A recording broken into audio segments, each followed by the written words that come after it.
Listen to the 48 Hours podcast for shocking murder cases and compelling real-life dramas from one of television's most watched true crime shows.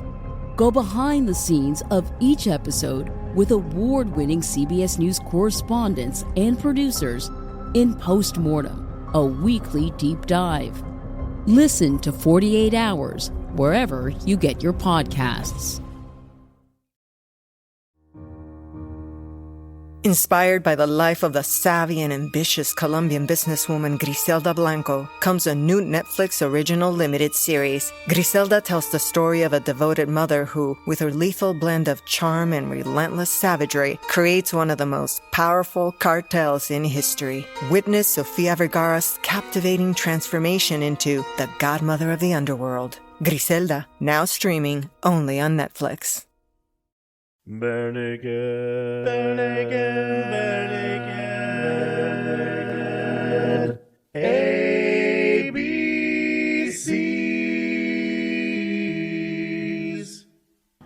Welcome to the Bare Naked ABCs, where I hope that you have never have enough of the Bare Naked Ladies, because we discuss every song from 7 to Y. We talk ad nauseum about how much we love these guys, how we love Stephen Page's voice, how Jimmy's bass is possibly the best bass, especially of a double bass, of any band out there. How Tyler can play the drums like no other, doing it a different way with each and every single... Tracy, that's enough. Yeah, I think that's enough. Never is enough. Oh. Wow. Know what you're stepping in. See what you did there. Yeah, I was listening and I'm like, so those are the band members. Oh, cool. Stretch Armstrong, we know you listen. Come on the show. So joining me tonight are people I can never get enough of: Aaron, Jeff, Heidi, and Stefan. Hello. Hello. We got... Hey. How's everyone Look, doing? it's Norman saying hello. Hello. And as I mentioned before, we are discussing the song Never Is Enough. If you've never heard this song before, here is a quick snippet. I could go to Europe, travel with my friends. I could blow 1,000 Deutschmarks to get drunk in a pub with some Australians. Buy a giant backpack, sew a flag on the back. Think never is enough, yeah, never is enough. I never want to do that stuff. I think never is enough, yeah, never is enough. You never have to do that stuff. Snip, snip, snip, snip, snip, snip, snip. Now, of course, this song was written by Paige Robertson, but the music was specifically by Ed Robertson only. But Aaron, what album is it off from? Every time you say it was written by Page and then you say Robertson, I keep expecting you to say Plant. But, I know this has to be from an album released in the 90s because Germany switched from the Deutschmark to the Euro in the early 2000s. It sounds sort of stunty as far as the production quality is concerned. The feel of it, the mastering kind of sounded like alcohol. That's my basis for a comparison. I don't think it's off Maroon. It's not from Gordon. I know that. Definitely. I don't think it's from Maybe You Should Drive. So I'm going to go with Stunt. You got it. And Nice. Oh, okay, right. Good. I thought Jeff was saying I whiffed it. Absolutely correct. And I could see you That saying sounds like that a with the stunt song. alcohol similarities. I think I can see that. Yeah. Yeah, I mean, it's definitely a very different song, but like I can hear in the kind of tonality of the instruments and like the picture that it gives you from the audio standpoint, it sounds kind of like the same kind of production. This is one of their top songs that they like to do in concert. Number 34 out of, like, it was happened halfway through their career. I could see that. This is number 34 on the number of songs that they've played. They played 140 times in concert. Holy smokes. And numerous times since Steve has left. I didn't know they had that many concerts. Or did they play it just a lot of times in, like, 5 concerts? They had a single concert. It was like Einstein on the beach. They just played it for 6 hours. Never is enough. Yeah. It was an April Fool's Day concert. It's better than replaying What's New Pussycat over and over again.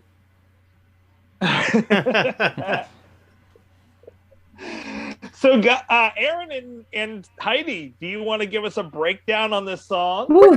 Breakdown. Okay, so Aaron would. I know that it was a tough one because it is capoed 4, which means it looks like it's in D major, but it's not. It's an F sharp major. F sharp major, which has 6 sharps in it, which is insane. The sharp cheddar major. Yeah, as a pianist, I hate those kind of multiple sharps. I hate it too. Horrible. I mean, like the enharmonic to that would be G flat major, but it's F sharp major, and the only higher one than that is C sharp, which means everything would be sharp. Yes. So yay, theory. But it is in F sharp major, but Ed capos it in 4, so he can play D chords. So it's like D chord, B minor chord. So it's a lot easier on the fingers to play it in D capoed 4. That means the 4th fret of your capoed on the 4th fret of your guitar. So Aaron, do you want to take over the progression from that?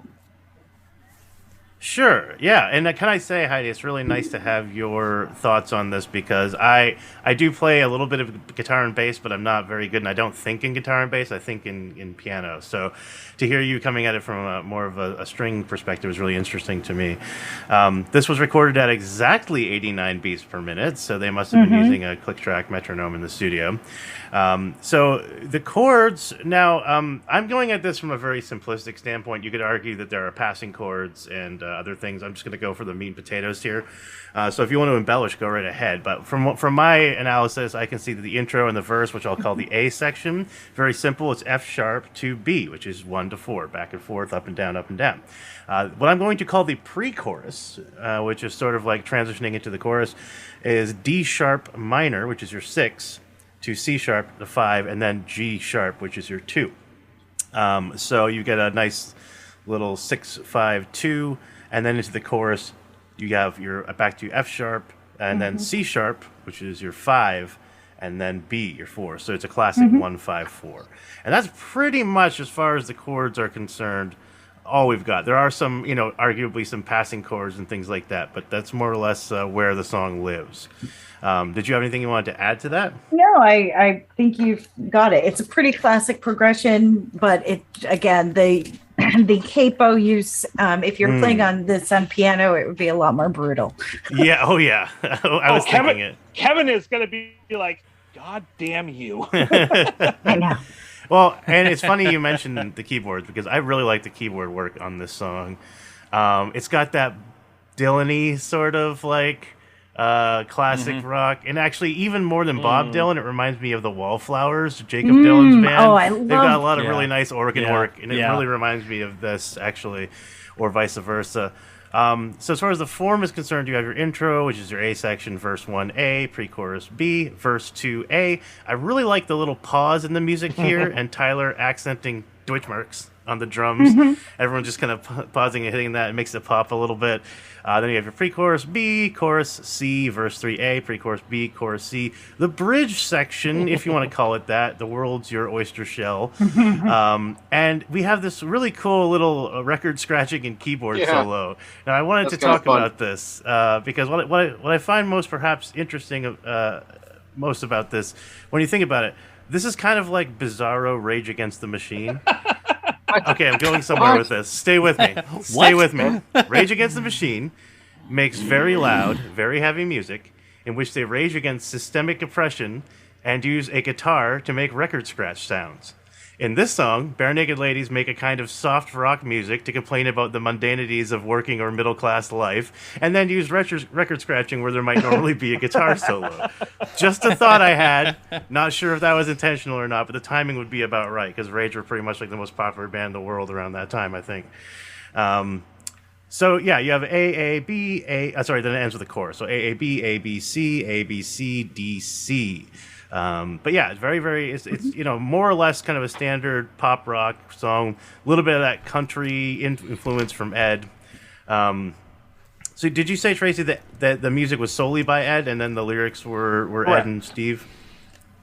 I also Interesting. really like in the Brood section that he just goes from the 4 to the 5. Da da da da da da da da da da da. It's kind of like you're waiting for the resolution. And a note that on the liner notes, I love that it's got Colin Alexander of Soca Vibes doing scratching, and Steven is Fat Drums Guy, PHAT, Fat Drums Guy. I also think that appreciate that it mentions Ed as Employee of the Month 1985. So, which he was, according to the Paul Myers book. They also references that he was the Wendy's Employee of the Month. Oh, so he did work at Wendy's. I was wondering how much of this was autobiographical and how much of it was. That's interesting. I do want to point out that the Stephen Page Fat Drums Guy, I almost want to say that what he's saying there, what it is Stephen is doing some of his beating, some of his mouth beats, and that's what Colin Alexander is scratching, because it sounds almost like I can hear Stephen saying something with those scratches. So I get the feeling that that's what's going on.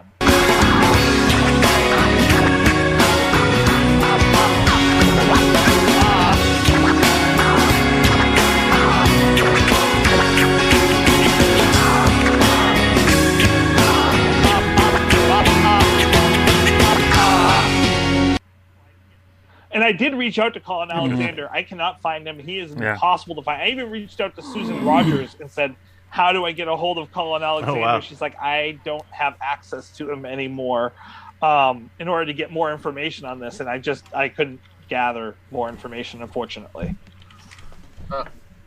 well, shame. Oh yeah, because this was Susan's album. This was Stunt.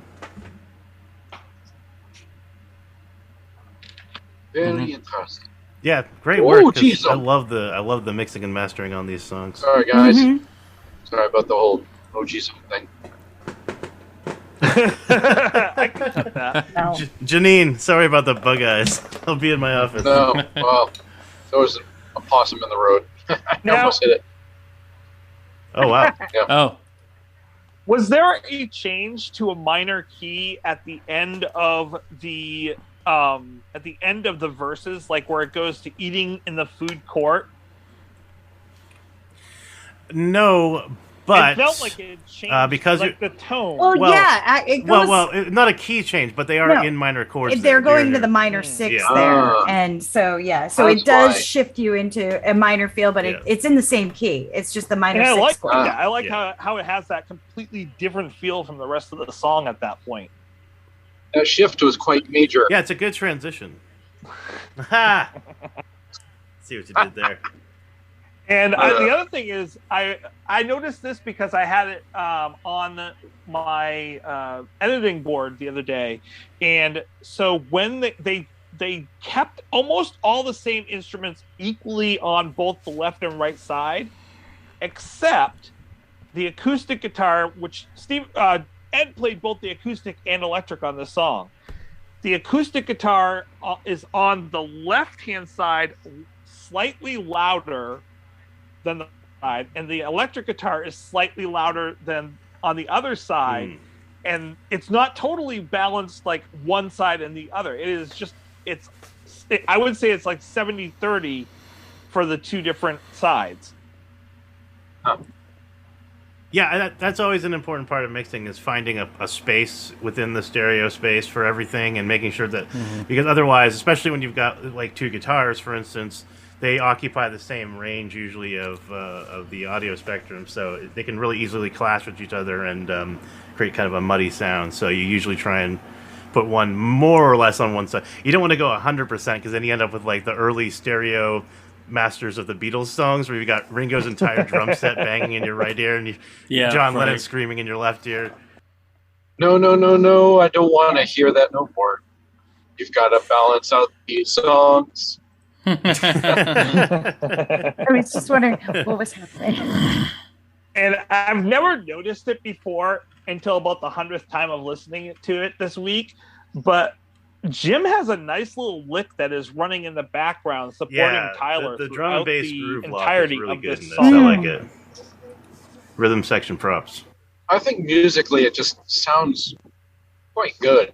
It's just, for me, it's quite appealing. I like it. I like the sound of it. Yeah, it's got a nice kind of smooth flow to it, but it's not so overwhelming that it's like, oh man, this is crazy. But they do add in some of that Bare Naked Ladies flair with the scratching and the do some other weird stuff in there too, like in the middle of the song. But that's fun. They didn't go overboard with it either, which is kind of good. Yeah. You know, I like that. Yeah, I'm going to use two words here, which might be dirty words in another context. Easy listening. When you hear the terms easy listening, you usually think like Muzak or something like that. But this is literally easy listening. It's very easy to listen to this song. It's kind of like... Yeah, I don't always think... Yeah, I think adult contemporary I think easy listening. So I don't always think that.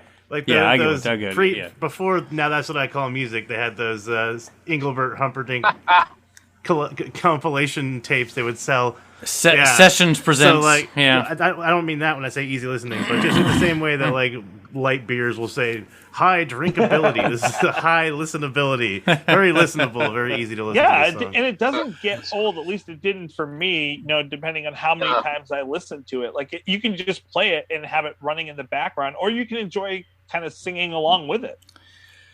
Or you could enjoy it while... Be a good driving tune. Driving in your car. No, I like the song. Like you guys said, I like easy listening. And what's funny is when I was a kid, my nickname growing up was called Egbert, and it was based off of Engelbert Humperdinck.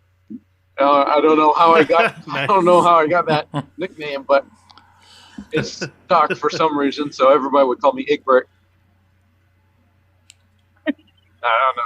All I can think of is the prince from Princess Bride. Prince Humperdinck. Yes. Humperdinck.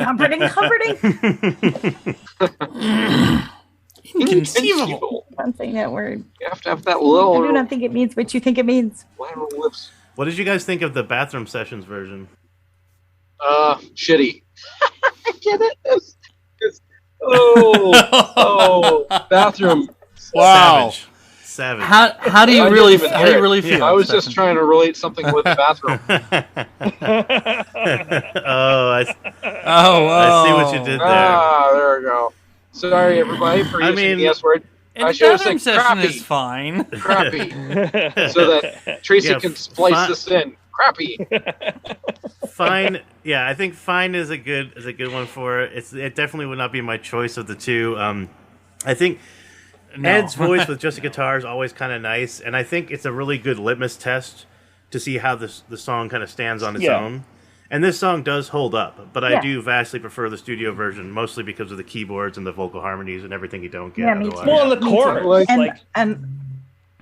I'm hit or miss on that. Like, there are times where I love a good the stripped flag down is a acoustic great version. one for that. If the flag is a great one, yeah. And there are times where I love a studio mix. I love the harms. I love the mixing. I love the instrumentation. This is definitely one where I prefer the full studio sound to it. Well, one of the notes that I had for this song is that it really is kind of an anthem in a lot of ways. I'm trying to find the exact one, but it's kind of this anthem for not doing anything, about like not overachieving, but wanting to overachieve at the same time. And one of the reasons I get that feel is that chorus where there's this singing loudly and then this reverberation from the crowd. And it's not the same on the Bathroom Sessions to not have that. Mm-hmm. Yeah, I miss the I like full bands usually. I'm not an overly big fan of acoustic versions sometimes. What's his name from Fleetwood Mac? Lindsey Buckingham, is that his name? Buckingham. He's Lindsey just, Buckingham. I mean, I could listen to him play the guitar all day long. I don't know what it is, but he's just amazing for me. But yeah, as far as Bathroom Sessions, I prefer to listen to it as a full band as well. That was the point of my story. I think we're in agreement, and again, it certainly is. It's more than fine as a song just with Ed and the guitar, but it's nice to hear the whole band, and it's nice to have all the little bells and whistles. Yeah. The depth. And that's I don't know. It's a good song. And there's a nice little. Sorry, go ahead. There's a cool version of it done at FarmAid, which is really cool because you get to see Jim playing the bass arc style at that part. Arco style at that point. And it's really cool to have to see him just sitting there and just kind of having his own little bass solo before the song starts. Did you say FarmAid? Yeah, this or is another Barmaid? one. FarmAid. Okay. FarmAid. For some reason, I heard Barmaid, and I'm like, this is not making any sense. Played it to a barmaid? They played this for the barmaid when they were transported back to medieval times. When they played this at the barmaid. See, now I want to see BNL playing Dungeons and Dragons. I just want to see it now. Everyone's a bard. Every single character is a bard. The barmaid seemed like she was working really hard, and she needed to hear this at the time. I'm like, nobody talks that way anymore. Right? Yeah. The bard maid. Okay.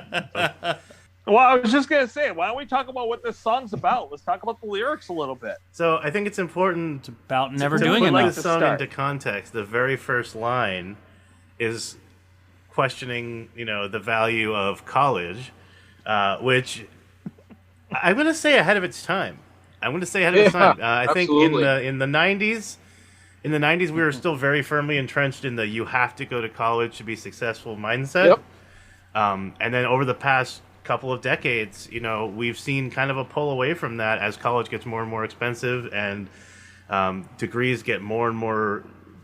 You need more specificity for it to be applicable. We've got PhDs working at Wendy's now.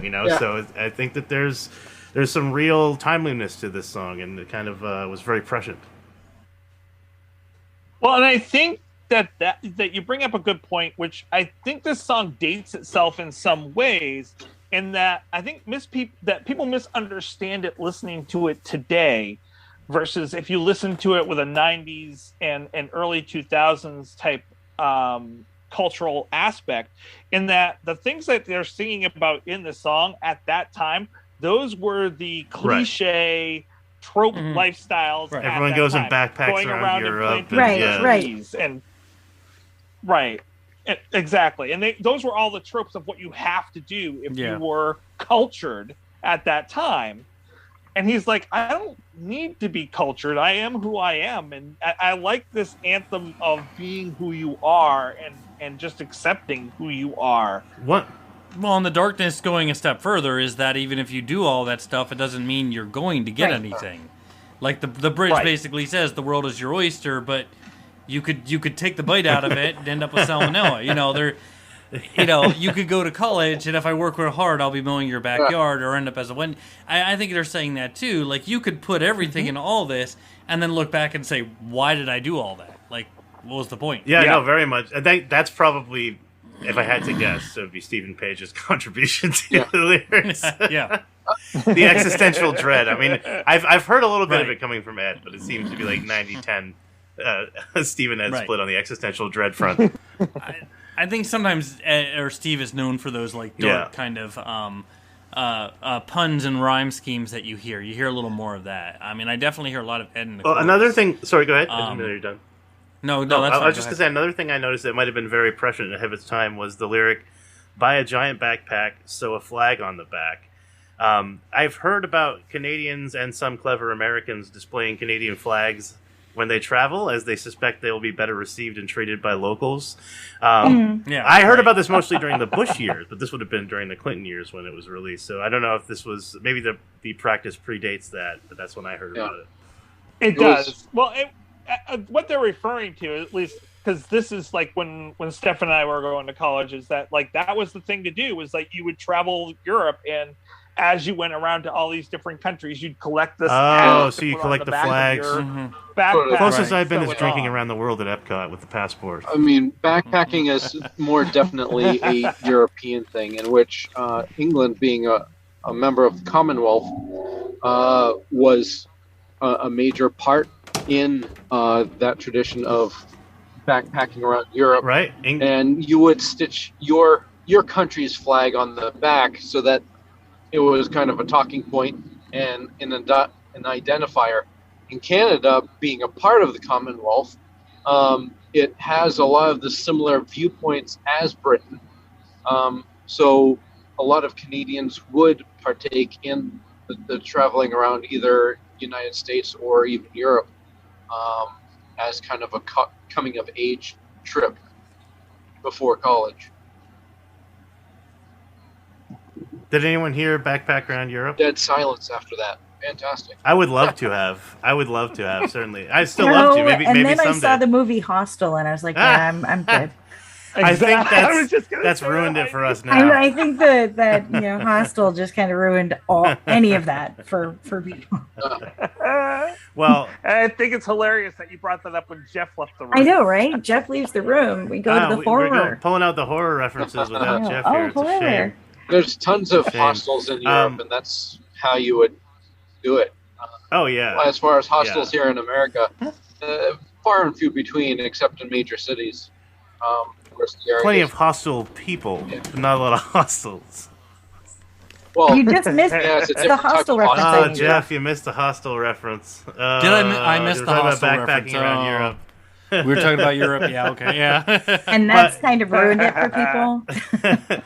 Yeah, no one wants to stay in a hostel anymore.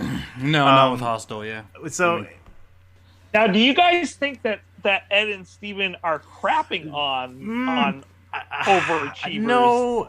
I think go ahead, Addie. I was going to say, since I do have a PhD.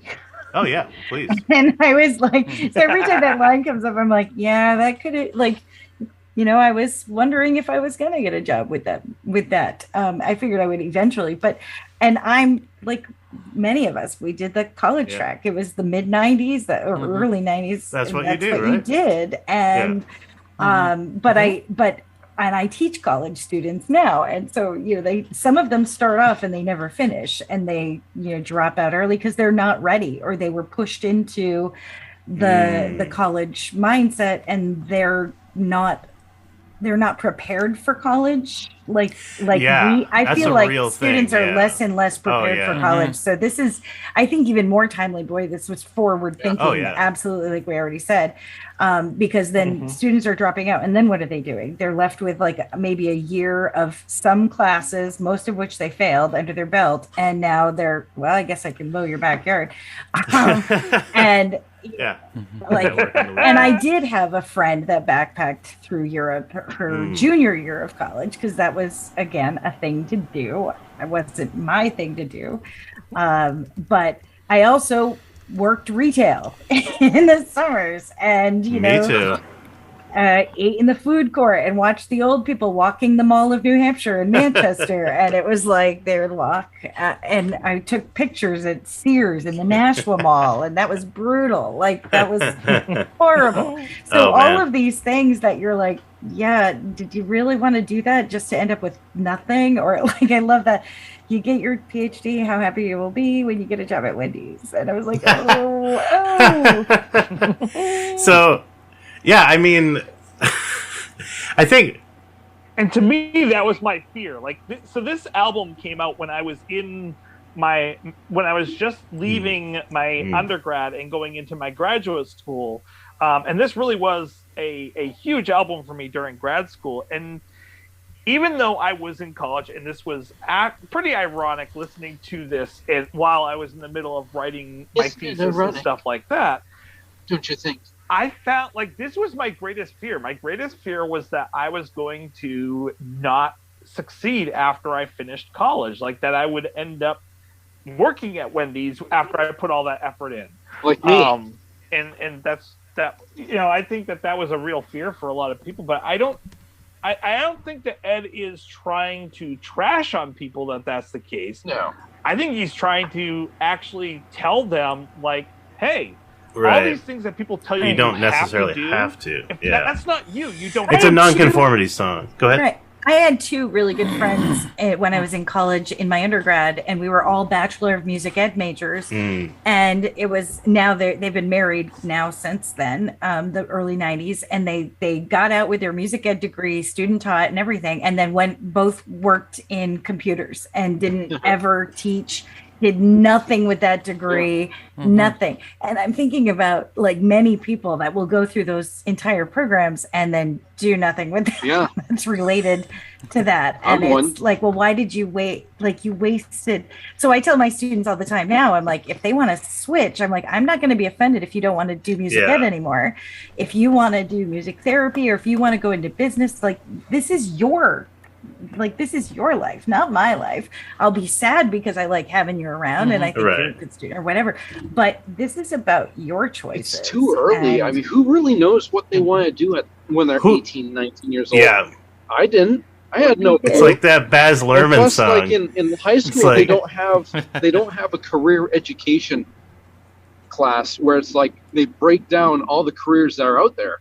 I mean, I went into college completely blind, not knowing anything that I'm naturally good at, not knowing what there is out there for jobs. I didn't know anything. I just blindly went in there. And this song relates to me because I worked a little bit in my major, but not a lot. And I worked retail. I mean, I have an aquaculture degree, which is fish farming. So I ended up working at Petco as an aquatics guy, you know? That's not the same. It's not the same. No, yeah. So, I get it. I understand. And that's, it's both the retail and going into a different career altogether. It's kind of funny. Well, you could take the song as inspirational, too, because the elephant in the room, the irony of it is that they know what they're talking about. They both dropped out of college. They went to college. They went to your college, and they said, let's drop out, and we're going to start a band. And became one of the biggest. Well, some of the most successful people, like Steve Jobs, I'm pretty sure Bill Gates, were all college dropouts. Not that I'm advocating dropping out. Please seek higher education. I think education is a wonderful thing. But it just kind of reminds me of that Baz Luhrmann's. But I think there's that part of it, that aspect of it too, which is that some people say do this. I probably don't want to hear totally my opinion, but I wish I would have taken a different route myself. That the song does hit me that way too. I wish I hadn't gone at least the college route I had gone, let alone go to college. Because sometimes people do tell you that they always say this is the safe route. This is the safe route. And I've told my kids don't always play it safe. There's this myth of the track that everyone's supposed to be on, and so this is what I've been wanting to say. This is actually really interesting. So it reminds me of that song by Baz Luhrmann, "Everyone's Free to Wear Sunscreen." It's something like most people I know didn't know at 22 what they wanted to do with their lives. Some of the most interesting 40-year-olds I know still don't. But it kind of Stunt was 97, 98, right? 98, around there.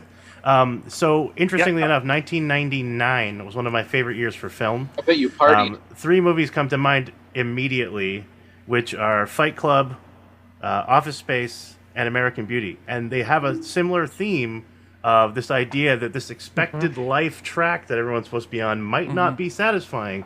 So you should maybe examine what you really value and what's really important to you. Right. So it's like there's this myth. It's kind of tied into the American dream, right? Like you're supposed to go to college. You're supposed to get a job. You're supposed to get married. You're supposed to buy a house. You're supposed to have kids. But not everyone wants all or any or even all of these things. So it's kind of interesting to think about how, especially at that age, you're still trying to find yourself and you've got an entire society saying this is what you're supposed to do. So it might be kind of refreshing for someone kind of going through that to hear this song and think, you know what, maybe I don't want to do that. Maybe never is enough.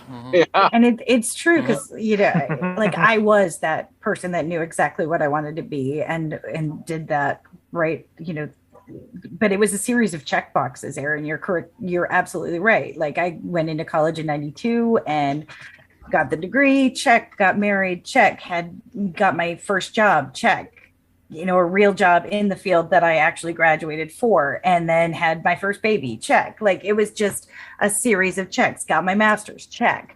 like, so, and I think, like, I'm like, wow, is that, and I don't think I was built for anything else. Like, I think that for some people, I was married right away with the perfect career for me that I'm still in love with 25 years later. That's awesome, by the way. I love when I meet people and they just already know and they've had exactly the success they want. So and that's awesome. A lot goes into that, but not everybody is that series of check boxes. And my husband has changed careers a few times now, and he started off in one place, is a very different place now. And it's really interesting that I have stayed really much on this path, and he's kind of gone like this. And it's incredible to see his growth as a professional, as a human, as an adult, I guess, and mine. And I'm still kind of doing the same thing with a slight change now that I'm teaching college instead of high school kids now, and all of that. But it's still kind of, I just check boxes and he changes and grows, and I'm like, am I not growing at all? Like, should I have It sounds like you're growing, but you're growing in one very particular direction, and he might be growing in many directions at once. Like I had my eye on that prize, and now I'm trying to fill in and experience other things, like now that I'm an adult and have money, which I didn't have when I was now that we're adults, we can have toys. And I think it's okay to tell people too that I think it's okay to tell people, and I wish I had been told this, and I know a lot of my friends and other people I know and people in like arts especially get told this, you need to play it safe. And I think it's okay to tell people, no one ever wants to. It's that like hidden elephant in the room. It's okay to tell people you don't have to play it safe. The career you want, the thing you might want to do might not be this one path. It might not be go to college. It might not be get married and have kids. You might be perfectly happy doing what Bare Naked Ladies did and dropping out of college. And I don't, like I said, I'm not advocating it. But I know people that have lived perfectly happy lives doing that. Unfortunately, doing exactly school systems right now, and granted, I've been doing this a long time. For a while, it was the punchline of high schools to see how many of your graduates went on to post-secondary ed, and it was like a mark on the level of the rating of your school was related to how many of your kids went to college and how many. And I remember I was at a conference a few years ago, and I was moderating a conversation around a table, and there was a variety of teachers there, and one of which was a fairly young teacher at a very prominent charter school in the DC area.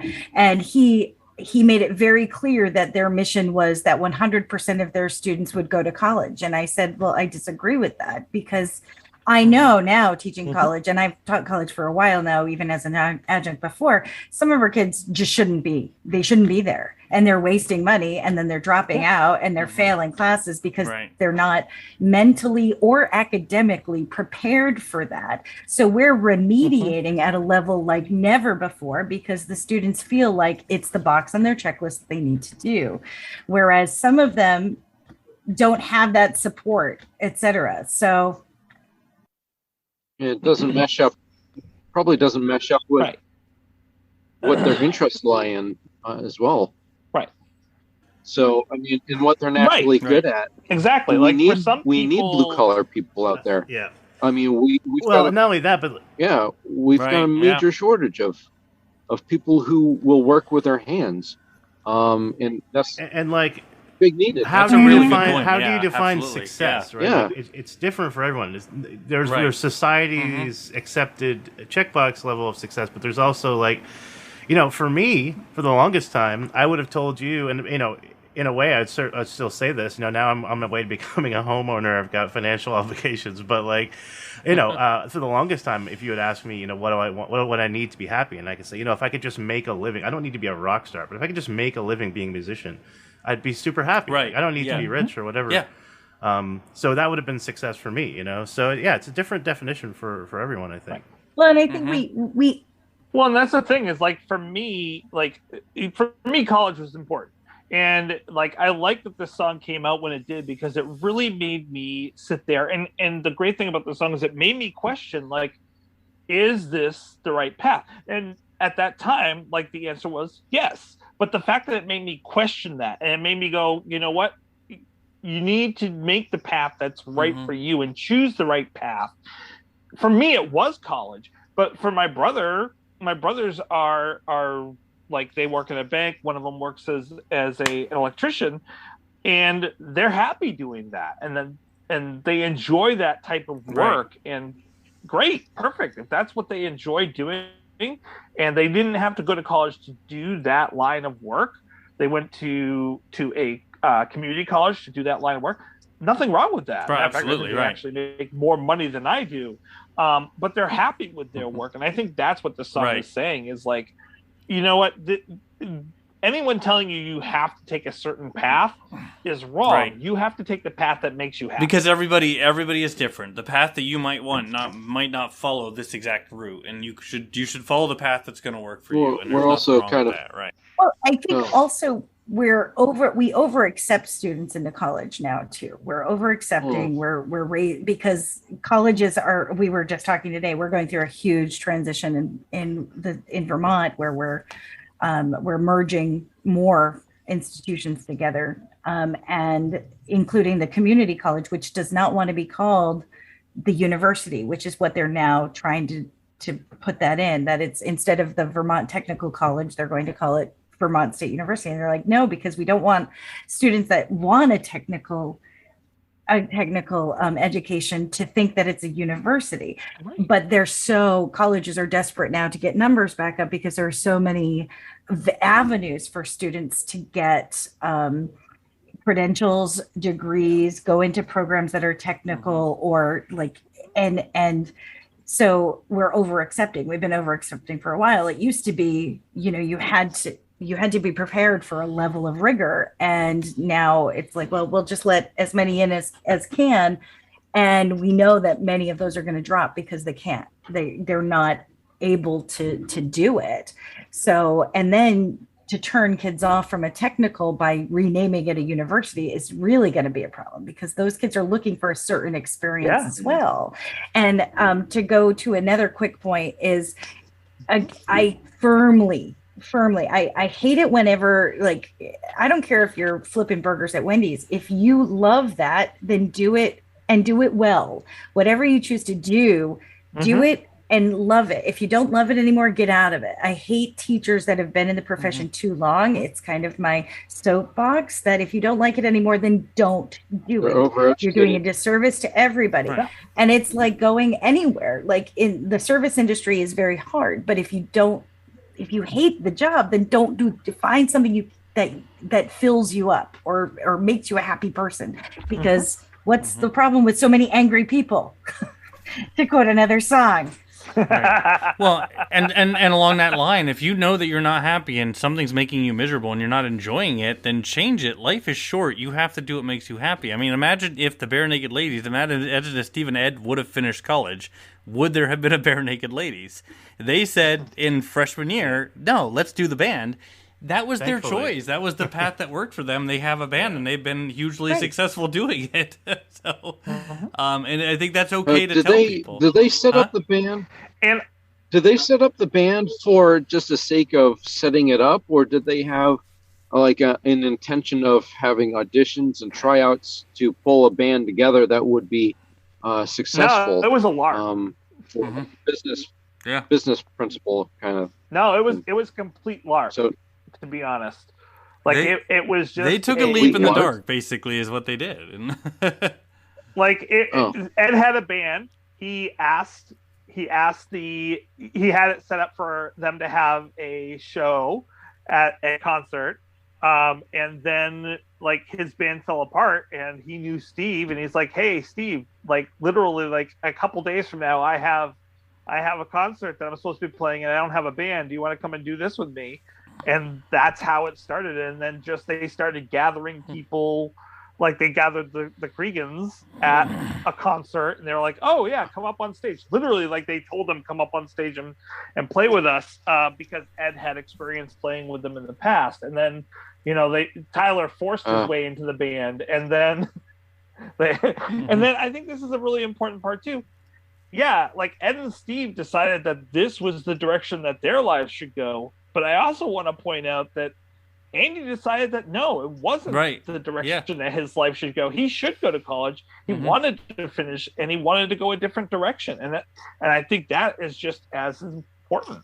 If I can get philosophical here, I know that Ed is non-religious, and I can divine from Stephen Page's lyrical content that I think he might be an absurdist.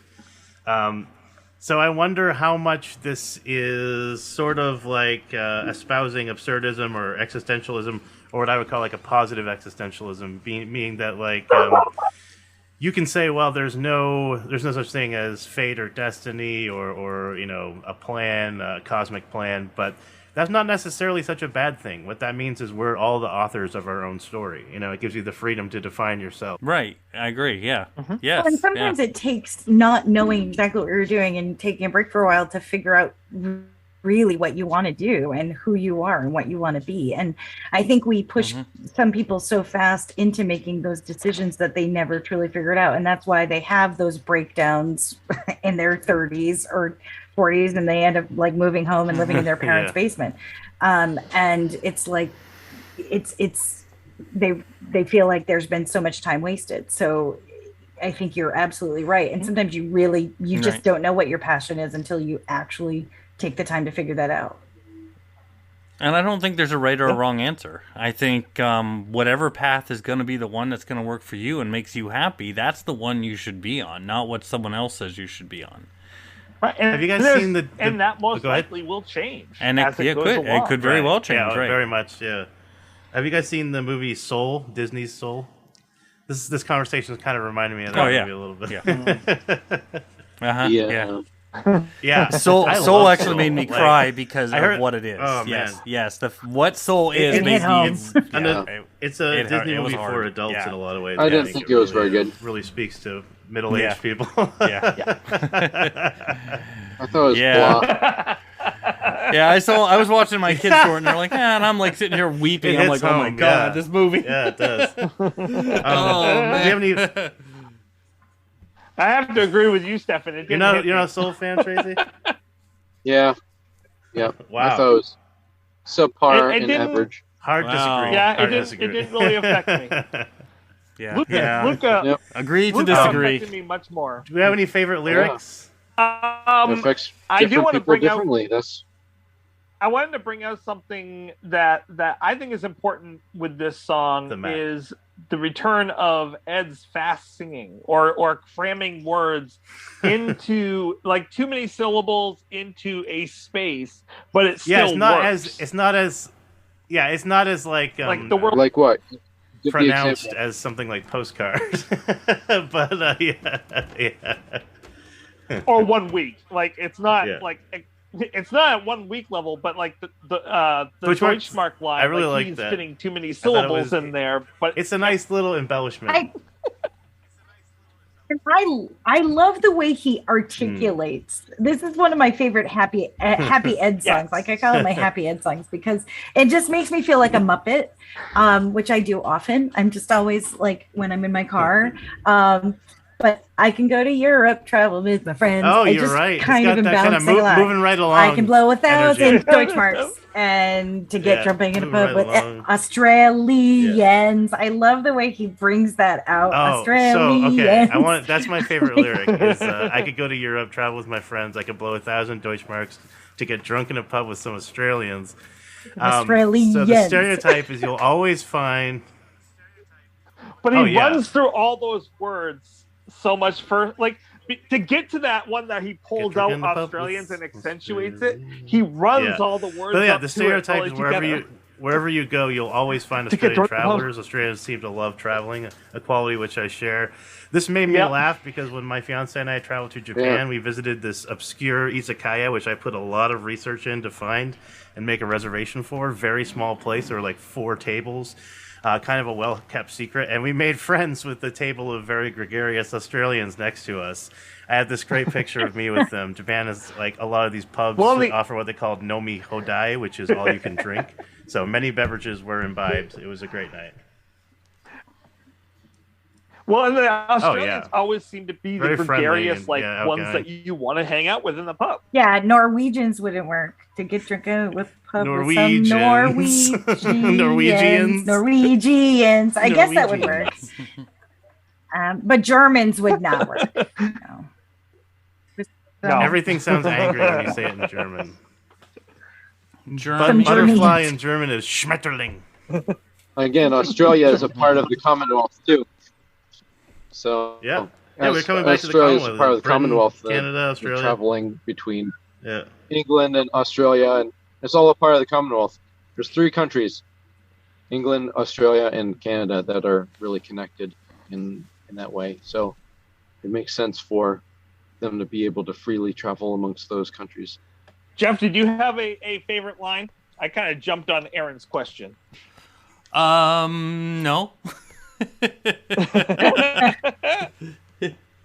like the whole thing. It's pretty good. No, I really don't, because I probably have a different opinion of this song. Is Jeff drinking the haterade tonight? Gonna be where everybody else is. Oh no! Oh yeah, I'm definitely. Is there trouble with Jeff? So are we getting into the rankings? Oh no, Mr. The Jeff. trouble with Jeff, to say this politely, is I think Stunt has 12 amazing songs. It has some tough company to compete with. And this one isn't one of them. This is weird because I do feel if we're gonna put it out there, where maybe there's a little bit of a difference, and obviously this song I think aligns more with a lot with my philosophy, which is telling people that it's okay not to play it safe, because that is my philosophy. I don't believe people, especially a lot of people in the artistic fields or the athletic fields. They may not go to college. They might not go to. I have friends who were told you have to go to Juilliard, and I take this really personally, and this is how I teach my kids. I have friends who were told if you want to be in theater, you have to go to Juilliard. You have to do this. They went up to New York City. They got jobs on the streets. They're on Broadway. So I know that there are paths that you can take, and I do think the Bare Naked Ladies, in some sense, are saying that. Don't be. I wish I had been told. I'm 45 years old. I wish I had been told, for decades, I wished I was never told to play it safe. Because I regret it every day. I really do. You live with it the path that I took as far as song? education and everything, looking back, was not the path I wanted to be on. That said, and which I think this song really hits, that said, musically, this song does not do anything for me. Really? No. So you think they played it safe? I think they played it safe with the song. I think the song is playing it safe. I think when I hear the song, I'm like, oh man, it's catchy, it's got those lyrics, but there's something melodically about this song that doesn't hit me as hard as a lot of other tracks. I mean, this is not When You Dream. You just came after, Call and Answer, which has some of my favorite melodies they've ever done. You have In the Car, which is just, I think, a beautiful, poignant song. And then you have this, and it doesn't hit for me as hard. Even the bridge, which I think is the one point where they try and go really kind of sarcastic and bitter. There's just something about the way the bridge is performed that doesn't hit for me. So, no, I don't have a favorite line of this song. Your favorite line is when it ended. I don't want to say that. I mean, it's an okay song. I mean, it's for a B&L song. It's an okay song. I mean, like I said, it's got I can bounce to it and everything. I don't like the build to it, to where the chorus just goes back to, think never is enough, yeah, never is enough. You never have to do that stuff. Think never is enough. It's just, to me, it just doesn't go where I want it to go. Oh, see, it always makes me smile. Yeah, it sounds like it. Maybe Jeff should go first. Should we get into rankings? Well, I have one. We rank this thing. I have one more thing I want to add musically about this song. It's sort of a Trouble with Tracy, but it's Tracy. also something I really like about the song right. as I've gotten older, is that when you listen to the bridge, at the very end, Kevin is playing these ascending notes on the keyboard with this grating sound. When it comes to the honor, when you are honored at Wendy's as Employee of the Month, and he's ascending with it. You get your PhD, how happy you will be when you get a job at Wendy's and are honored with Employee of the Month. And I've heard this song 1,000 times and really overanalyzed it while I was doing this. Otherwise, I would never have noticed it. But I think what it does is it brings in this feeling of anxiety.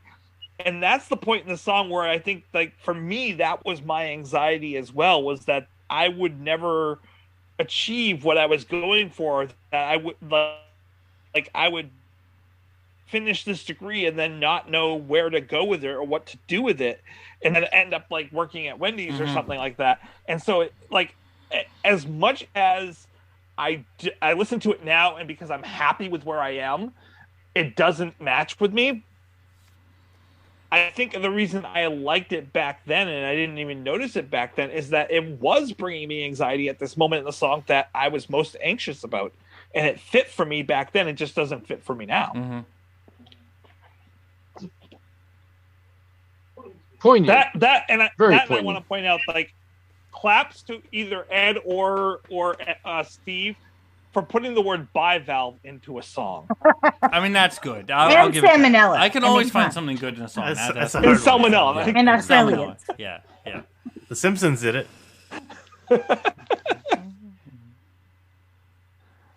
Speaking of hard words, so Jeff, what's our ranking song? I don't know why this week? I don't know why this stuck in my head, and it's completely unrelated. But Stefan almost hit a possum, or there was a possum in a road. So I think this should be on 0 to 5 possums. Possum Kingdoms. Possums They're or Irish opossums? possums. Opossums. There are yes. I was going to go with Australians. So yes, this will be on a scale of 0 to 5 opossums. We're gonna set Irish the bar high. Stefan. Okay. Well, I'm not going to run the song over. It's kind of catchy. It's one of those BNL songs where it's like you stop playing it, definitely catchy, and it just keeps on going through your brain, and you just can't like shut it off. It's like, oh my God! It's like you hear it everywhere. It's like in your head. So it's very catchy in that sense, and it's very simple. I like the lyrics. It's very poignant on a lot of things. I thought it was very relatable. I've seen a lot of people from my high school go to college and they come right back and start lobster fishing again. So I get it. I see it. Me, I haven't. I sometimes feel like I've never amounted to much. So I didn't work at Wendy's. I feel like I went to school and that's a good many thousands of dollars that I could still have in the bank to do something with. But overall, I think it was a smooth song, a good song. Was it like, wow, this is amazing? No. But was it like, no, it wasn't that either. So I'm saying it's between average, which is 2.5, and the top of the ranking, which is 5.0. So what's the middle of that? Like 3.25, something like that. It's all right. Yeah. 3. Yeah. Yeah. So that's what I'll go with. I think a little bit higher. I'll go with like a 3.5. What was that, Stefan? Okay, 3 1/4 possums.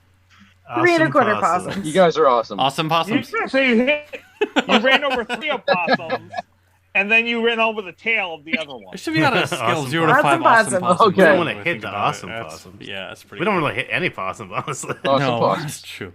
No, we don't want to hit it. We don't want to hit a I like possum. I like opossum.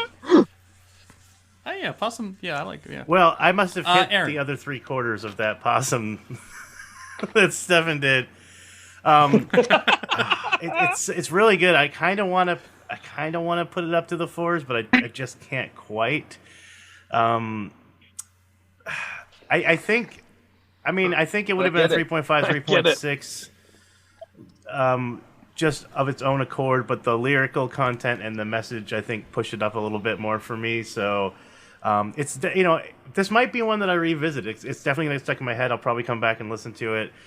So maybe for New Year's I might end up pumping it up to make the best of playlist. But right now I'm going to award Never Is Enough 3.75 opossums.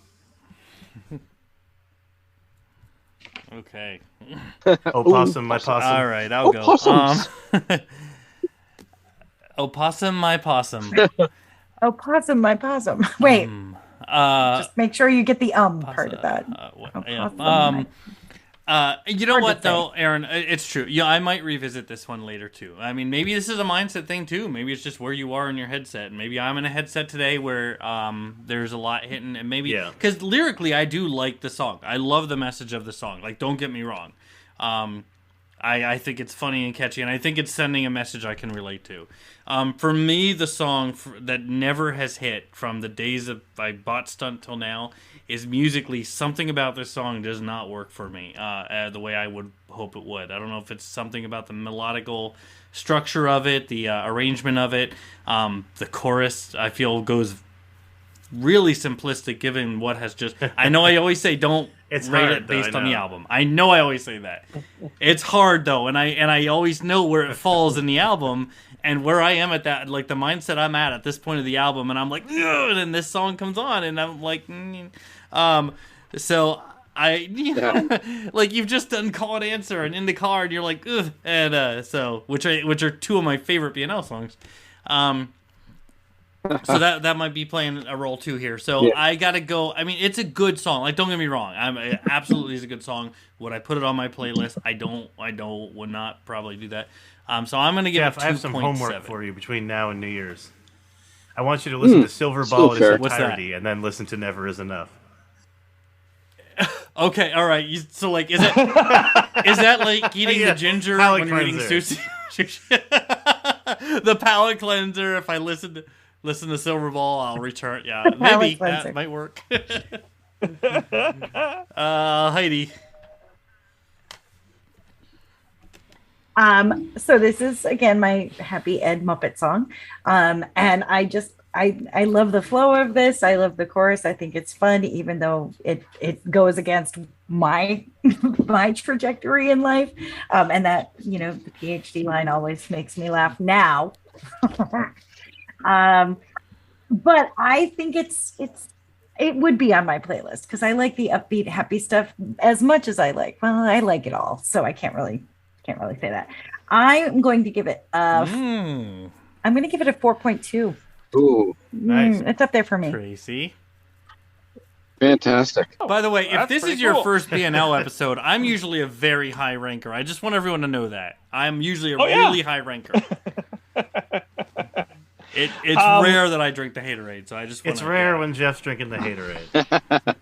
Even then, That's it's true, still right. not that bad. You're It's saying usually it's still still good, above average. Yeah, it's still above average. Yeah. Yeah.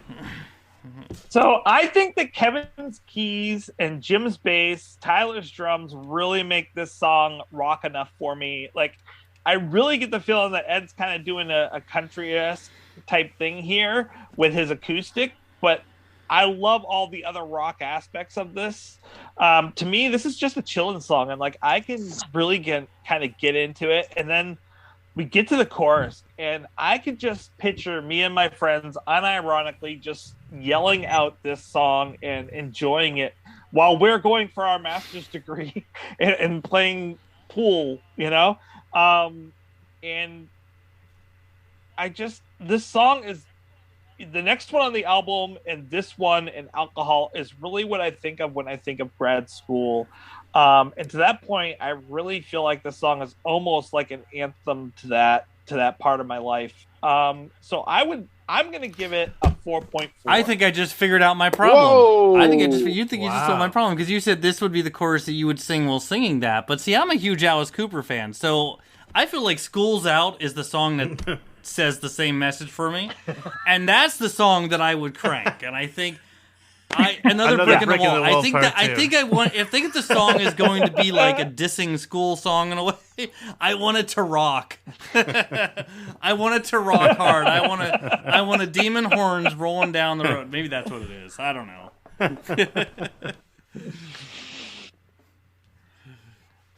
And so this is not a sponsor for us this week. Your This is college? not a sponsor this week. Oh boy. Your college where Stephen Page and Ed Robertson went to. I think that